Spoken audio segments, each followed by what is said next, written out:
Magandang gabi sa inyong lahat.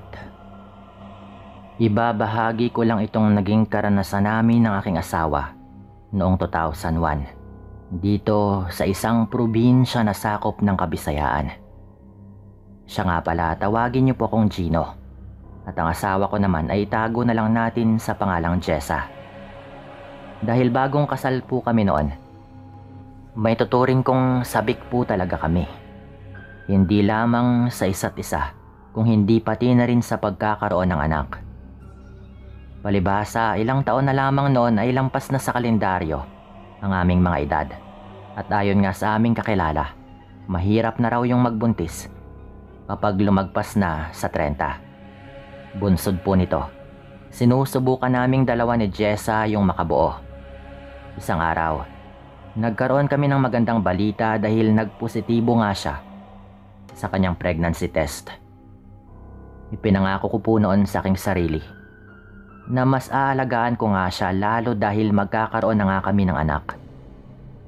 Madalas noon, tuwing uuwi ako mula sa trabaho, dinadalhan ko nga siya ng prutas para may makain siyang masustansya. Tuwang-tuwa naman po ito dahil sa aking ginagawa. Kaya't isang araw, sabi niya sa akin na tutungo raw siya sa bayan para bumili nga ng kanyang mga lulutuin. Ayon pa sa kanya, nais raw niya akong gantihan sa kung anumang ginagawa ko sa kanya sa pamamagitan ng pagluluto. Alam niya kasi na paborito ko yung estopadong karne ng baboy, kaya't pinagpilitan po niyang lulutuan daw niya ako. Dahil buntis nga yung aking asawa, ayaw kong magtampo ito sa akin. Hinayaan ko na lamang ito sa kung ano man yung kanyang gusto. Naisip ko pa nga po noon na ako na lang ang siyang haharap sa apoy kapag magluluto ito, dahil baka kung mapano pa nga yung sanggol na nasa sinapupunan nito. May pagkapraning lang din po ako talaga noon. Hinayaan ko na nga lang siyang umalis para mamalengke. Noong mga panahong yon, nasa 4 na buwan pa lamang yung kanyang tiyan. Kaya kahit papano ay hindi pa ganun kaselan at kadelikado para sa kanya. Ako naman, dahil wala akong trabaho ng araw na yon, napagpasyahan ko na lamang na magpahinga muna. Inisip ko na tatansyahin ko na lang yung oras at kapag sa palagay ko ay malapit na siyang makauwi, ay aabangan ko siya sa gilid ng kalsada. Nakatulog nga ako noon, at nang magising ako, hindi na ako nakapaghilamos pa. Dumiretso na nga ako sa gilid ng kalsada para abangan yung aking asawa. Makalipas yung mahigit 10 minutong paghihintay sa kanya, dumating na rin yung tricycle na kanyang sinasakyan. Nagtaka pa nga ako noon kung bakit parang hindi maipinta ang kanyang mukha. Kaya't nagmadali nga akong lapitan ito at kinuha yung kanyang mga dala. Noong nagsimula na kaming maglakad pa uwi sa aming bahay, tinanong ko siya kung ano nga ba yung kanyang problema. Hindi naman ito nagdalawang isip at sinabi niya sa akin na may isang matandang babae raw na humipo sa kanyang tiyan. Pinagalitan naman daw niya yon dahil sa ginawa nito. Ngunit parang wala lang daw yon sa matanda. Umalis lamang yon at panay raw yung paglingon niya kay Jessa. Lalo pa akong nabahala noon nang pinagsabihan daw si Jessa ng magkakarne na wag nitong ipahipo ulit ang kanyang tiyan, lalong-lalo na nga sa matandang yon. Nagtanong naman ako kung bakit, at ang sabi ng asawa ko, aswang umano yung matandang yon at baka biktimahin daw siya. Nabahala naman ako noon, kaya't sinabi ko sa kanya na pupunta ako sa kakilala kong albularyo para makapagpagawa ng langis na kumukulo kapag merong aswang kung anumang masamang elemento sa paligid. Dahil hindi pa rin nawawala yung pagkunot ng noo ng aking asawa, tinanong ko nga siya kung may iba pa ba siyang naisabihin.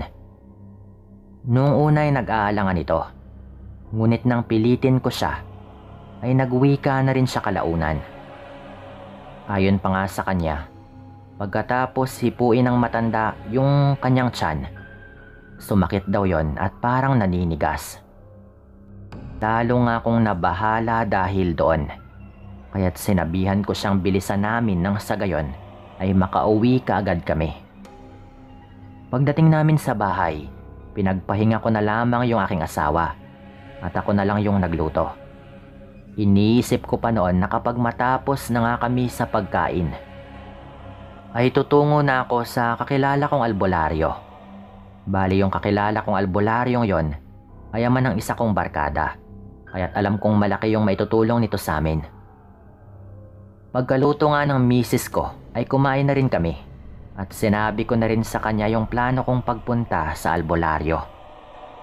Dahil doon, hindi na ako nag-aksaya pa ng oras noon at umalis na nga rin ako. Medyo may pag-aalinlangan pa ako noon na umalis at iwan yung asawa ko.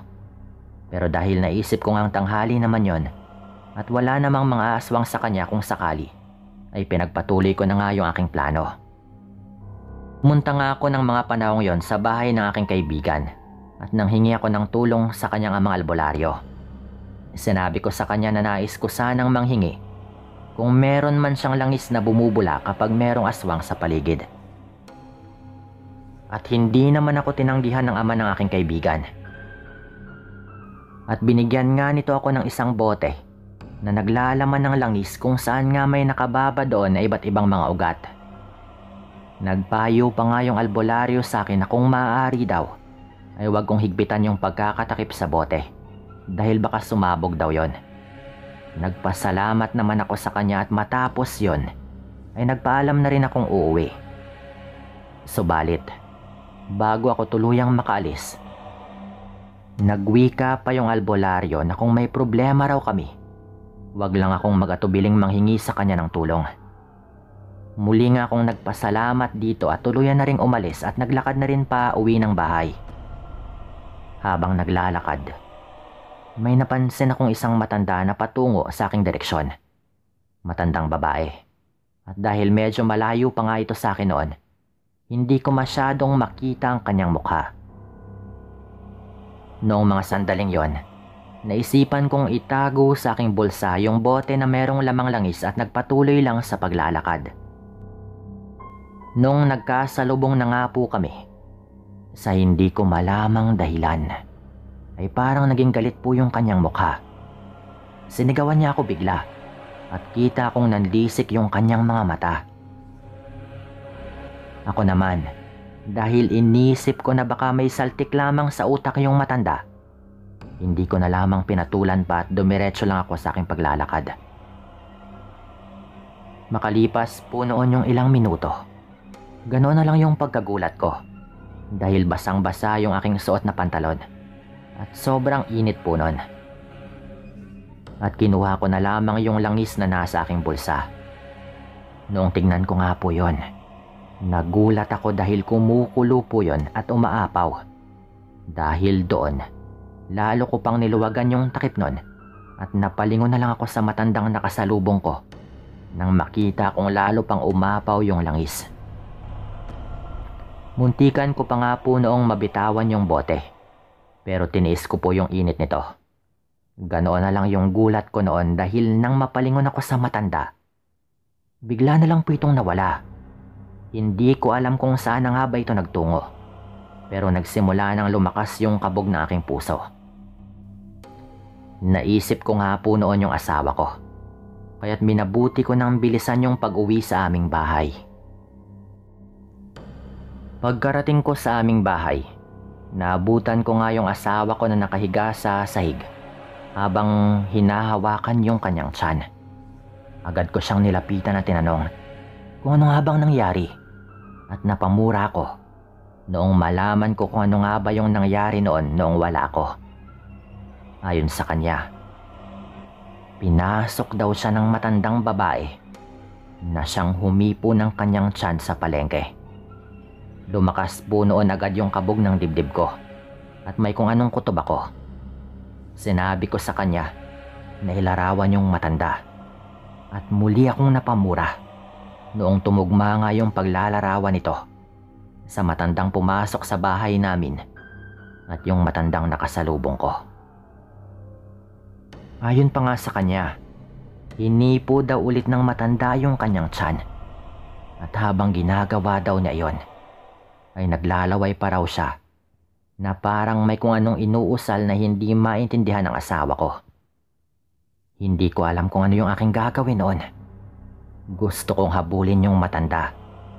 Pero alam ko rin na hindi ko na siya matatagpuan. Dahil doon, pinagpahinga ko na nga lang si Jessa at sinabihan na kapag nagpatuloy yung pagkirot ng kanyang tiyan at abutan kami ng mga 6 ng gabi, ay pupunta na kami sa albularyo para humingi ng tulong. Noong mga panahong yon, ipinakita ko sa kanya yung bote ng langis at sinabi ko na umaapaw yun at kumukulo nang meron akong makasalubong na matanda na tugmang-tugma sa kanyang inilarawan. Namulagat naman yung mata ni Jessa dahil doon. Inilagay ko sa bintanang katabi ng aming higaan ang boteng yon at nagsilbing palatandaan namin kung merong mga aswang sa paligid. Sa kabutihang palad naman, naging maayos naman yung kalagayan nito. At dahil doon, hindi na kami pumunta pa sa albularyo para manghingi ng tulong. Inakala naming tuloy-tuloy na po yun. Ngunit isang gabi, bigla akong naalimpungatan nang may marinig akong parang tumutulo sa aming sahig. Mag-alas 12 na po yun ng hating gabi. Kaya tinatamad na sana akong tumayo. Ngunit noong makita kong kumukulo yung langis at umaapaw sa bote, doon nga ako napamura at agad na tumayo para lapitan yon. Mabilis kong kinuha yung takip nun at hinayaan ko na lang na bahagyang umapaw yon. Alam kong merong aswang sa paligid ng mga sandaling yon. Kaya ginising ko nga yung asawa ko para makapaghanda na rin. Pinasuot ko nga siya ng bestida na kulay itim at pinahawa ko sa kanya yung sanggot. Wala kaming naririnig na paghuni ng gabing yon. Subalit, paro't parito ang mga yabag ng paa na parang umiikot sa aming bakuran. Dahil doon, inihanda ko na rin yung aking sarili. Kinuha ko nga yung aking itak at tumayo ako sa may tapat ng bintana. Habang naroroon ako, sa tulong ng sinag ng buwan, ay may nakita akong dambuhalang aso na pabalik-balik at parang hindi mapakali. Dahil doon, sinubukan kong kumuha ng kakaunting langis at inilagay yon sa takip ng bote. Sinubukan ko ngang isabo yun sa labas ng bahay habang walang humpay sa pagmumura. Makalipas pa nga yung ilang sandali, sa hindi ko malamang dahilan ay napasigaw nga yung asawa ko noon. Sinabi nito sa akin na sobrang sakit daw ng kanyang tiyan. At nang tignan ko nga po ito, nakita kong parang hirap na hirap po ito. Ganoon na lamang yung gulat ko nang makita kong may dugo na ngang tumutulo sa kanyang hita. Kinakabahan ako ng husto ng panahong yon. Dahil sa posibleng mangyari sa kanya at sa aming anak. Dahil doon, kahit na malalim na po yung gabi ay wala akong nagawa kung hindi yung isugod na lang po ito sa ospital. Bago nga kami lumabas ay kinuha ko nga yung bote ng langis at tinakpan yon nang hindi naman gaanong mahigpit. Tsaka nilagay ko nga po yon sa aking bulsa. Wala akong pakialam noon kahit medyo nag-iinit po yon. At pagkatapos kong gawin yon ay sinabihan ko nga si Jessa. Nahawakan niya yung sanggot at ang aking itak. Nang mahawakan na nga po niya yon ay kinarga ko siya palabas ng aming bahay. Dahil may kabigatan nga po ito gawa ng pagdadalang tao, kaya't medyo hirap ako sa pagtakbo. Dahil doon ay tanging paglalakad na lang yung ginagawa ko patungo doon sa may kalsada. Habang ganon nga po yung nangyayari, sigaw ako ng sigaw para humingi ng tulong. Hanggang sa mga panahong yon kasi, parang sinusundan po kami ng aswang. Ngunit dahil sa hawak na sanggot at itak ni Jessa, pati na rin yung langis na nasa aking bulsa, hindi gaanong nakalalapit sa amin yung aswang na yon. Ang tanging nakikita lamang namin noon ay yung anino ng ibon na makailang ulit na dumadaan sa aming ibabaw at talagang may kalakihan po yon. Sa kabutihang palad, may isang tricycle po noon na dumaan, kaya't pinara ko po agad yon para humingi ng tulong Ayaw sanang magpasakay ng driver noon dahil uuwi na raw siya at medyo lasing na nga ito. Pero nagmakaawa po kami noon at sinabi na inaaswang kami at anumang oras kung hindi pa ito madala sa ospital ay baka makunan na nga po ito. Sinabi ko rin na dinudugo na nga ito. At dahil doon, parang nahimasmasan po yung lalaki at nawala sa kanyang kalasingan. Pinasakay po niya kami sa kanyang tricycle at agaran kaming dumiretso sa ospital. Ayaw pa sana niyang maniwalang inaaswang kami noon. Pero nang makita rin nga po niya yung paikot-ikot na ibon na parang sumusunod, doon na nga po siya kinabahan at tuluyan na ring naniwala.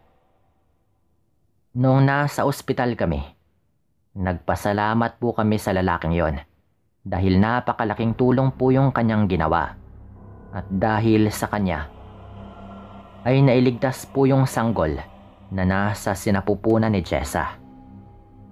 Ayon kasi sa naka-duty na doktor noon, kung nahuli pa raw kami ng mga ilang sandali, baka tuluyan na raw na napahamak yung asawa ko at nawala na sa amin yung sanggol. Hindi na rin po namin sinabi pa sa kanila kung ano nga ba talaga yung nangyari dahil alam naman po namin na hindi naman sila maniniwala. Hindi ko na noon iniisip yung ang itsura ko na hindi pa nga po ako nakapagbihis noon. Dahil labis lang natakot at pag-aalala yung aking naramdaman. Ang mas iniisip ko po noon ay yung kaligtasan ng aking mag-ina. Kalaunan, naging maayos naman po yung lagay nila at laking pasalamat ko po sa tsuper na tumulong sa amin. Bago umalis yung driver noon, ay inabutan ko pa nga po siya ng pera. Pero hindi niya tinanggap at ang sabi nito ay tinulungan lang daw niya kami at hindi raw siya naghihintay ng kung anumang kapalit. Pagkatapos nga po noon ay nagpagawa na po kami ng samot-saring mga proteksyon upang hindi na po makalapit pa sa bahay yung kung sino mang aswang na yon. May ginawa rin pong orasyon yung albularyo nung pumunta po ito sa bahay. At meron po siyang mga nilibing sa paligid ng aming bakuran upang hindi raw kami gambalain pa ng aswang. At simula naman po noon ay naging maayos po yung lahat at naipanganak naman po yung aming anak. Dito ko na rin po ito tatapusin at maraming salamat po.